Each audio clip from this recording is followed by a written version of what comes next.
La Iglesia Católica es una mutación sincrética y paganizante del cristianismo primitivo.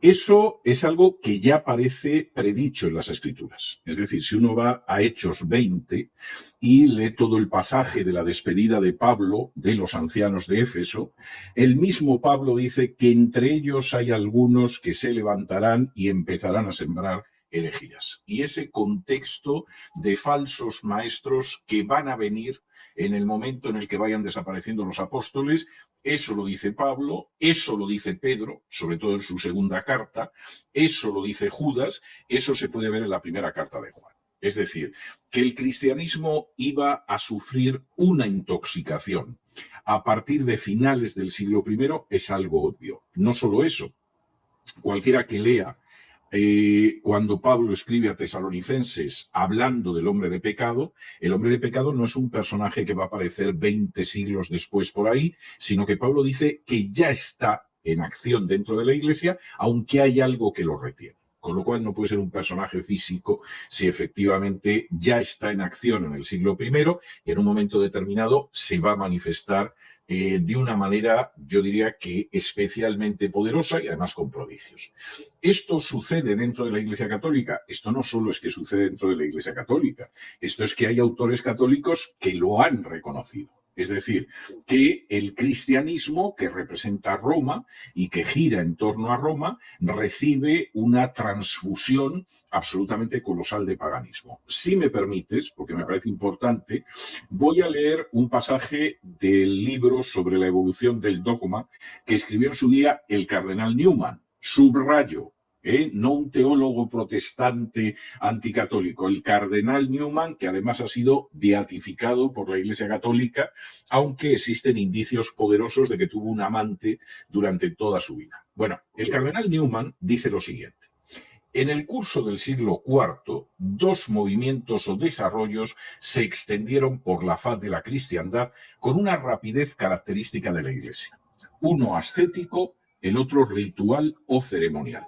Se nos dice de varias maneras en Eusebio que Constantino, es decir, el emperador de Roma, a fin de recomendar la nueva religión a los paganos, transfirió a la misma los ornamentos externos a los que aquellos habían estado acostumbrados por su parte. No es necesario entrar en un tema con el que la diligencia de los escritores protestantes nos ha familiarizado a la mayoría de nosotros. El uso de templos, especialmente los dedicados a casos concretos y adornados en ocasiones con ramas de árboles. El incienso, las lámparas y las velas. Las ofrendas votivas al curarse de una enfermedad. El agua bendita, los asilos, los días y épocas sagrados, el uso de calendarios, las procesiones, las bendiciones de los campos, las vestiduras sacerdotales, la tonsura, el anillo matrimonial, el volverse hacia Oriente, las imágenes en una fecha posterior, quizá el canto eclesiástico y el Kyrie eleison son todos de origen pagano y santificados por su adopción en la Iglesia. Página 373 de la edición del año 1890 del ensayo sobre el desarrollo de la doctrina cristiana. Es decir, el propio cardenal Newman reconoce que Constantino, que ha decidido, en fin, controlar el cristianismo y convertirlo en una especie de cemento, de argamasa, para evitar la disgregación del imperio, no es que convierta a los paganos al cristianismo, sino que realiza él, Constantino, una transfusión masiva de paganismo dentro del cristianismo que todavía, por ejemplo, en el siglo IV no incluye el culto a las imágenes. El culto a las imágenes tardará en entrar todavía dentro de eso, pero eso ya muestra a una iglesia romana que no es nada más que una organización sincrética con generosísimas raciones de paganismo y que además acepta ese paganismo porque le permite fornicar con más facilidad con el Imperio Romano, o si ustedes prefieren, enmaridarse con más facilidad con el Imperio Romano. De modo que en este sentido yo creo que la idea es bastante clara. No es que la Iglesia de Roma siempre ha mantenido la misma doctrina a lo largo de 20 siglos. Mentira. No es que los herejes se han ido separando de la Iglesia de Roma.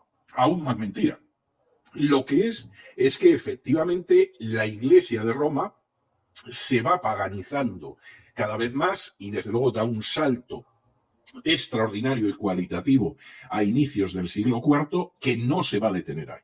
Y yo quisiera decir que seguramente muchos católicos de a pie se quedarían sorprendidos de saber cómo dogmas que para ellos son muy queridos, son dogmas que pasaron un milenio, milenio y medio antes de que la Iglesia Católica los tuviera como dogmas y, por supuesto, la mayor parte de su existencia no creyeron en esos dogmas.